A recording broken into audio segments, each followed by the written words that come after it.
Je m'appelle Emmanuel Thierry, j'ai 25 ans. J'ai fait des études en neurosciences et en physique-chimie. Mais depuis 1 an, je travaille sur le projet de start-up Cophénol.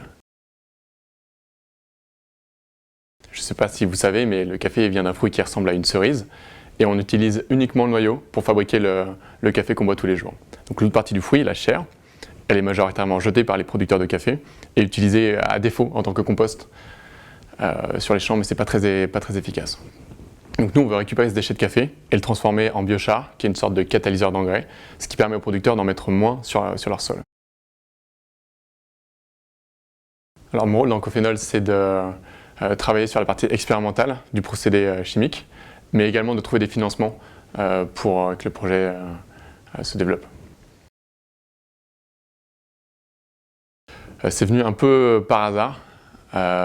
C'est venu aussi du fait que je ne me voyais pas du tout salarié dans une entreprise avec un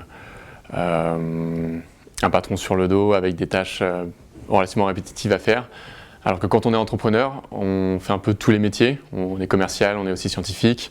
On rencontre plein de gens complètement avec des profils vraiment différents, des directeurs d'entreprise, des paysans, des personnes qui travaillent dans des coopératives. C'est une expérience très enrichissante.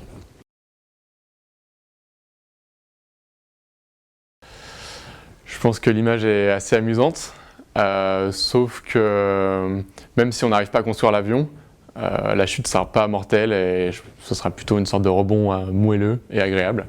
Donc je suis d'accord sur le fait que c'est une chute, mais c'est pas grave. Alors au moment de créer ma boîte, les conseils que j'aurais aimé recevoir, c'est de bien vérifier auprès des clients qu'on vise que le problème qu'on résout est le bon. Parce que j'ai vu qu'il y avait pas mal de débuts de projets d'entrepreneuriat qui se basaient plutôt sur une réflexion personnelle de l'entrepreneur et pas assez sur le discours des clients potentiels. Donc c'est tout de suite, dès qu'on a l'idée, de vérifier auprès des clients potentiels que c'est vraiment un problème et mesurer aussi l'importance de ce problème. Ce qui m'a le plus étonné, c'est que malgré la grande quantité de travail à fournir, faire les études de marché sur Internet, rédiger des compétitions de start-up, préparer des pitchs, je voyais pas ça comme un travail en fait. C'était comme une sorte de hobby. Alors c'est possible, mais c'est compliqué et ça dépend des résultats qu'on va avoir en tant qu'étudiant. Si on va avoir une mention très bien ou si on veut juste avoir le diplôme, il y a une grande différence de travail à fournir pour étudier.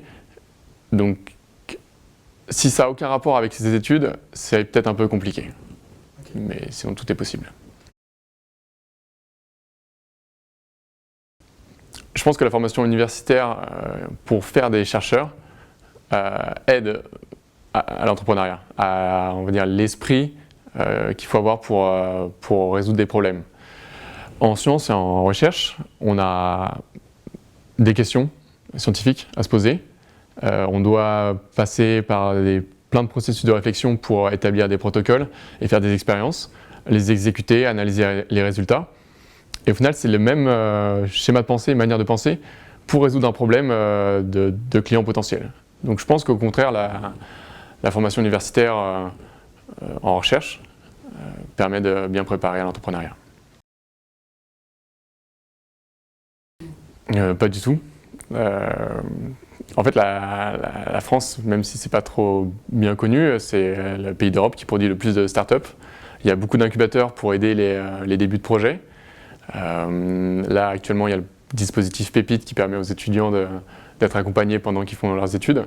Donc il y a une vraie motivation du gouvernement à promouvoir l'émergence des startups. Pour commencer, ce sera la première usine fonctionnelle au Brésil.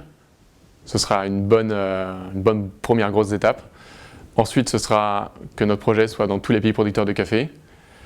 Et la prochaine étape, c'est de s'occuper de tous les déchets végétaux, polluants, sur toute la planète. Et là, je commencerai à être un peu satisfait. Juste, quand j'explique mon projet, En France, la plupart des personnes ne savent pas d'où provient le café et ils pensent à chaque fois que j'essaye de valoriser le marc de café, c'est-à-dire que le déchet de café que eux ils produisent. Et c'est assez étonnant en fait de voir que personne connaissent la production de café alors qu'ils en boivent tous les jours. Est-ce qu'on dit qu'ils en boivent ou qu'ils en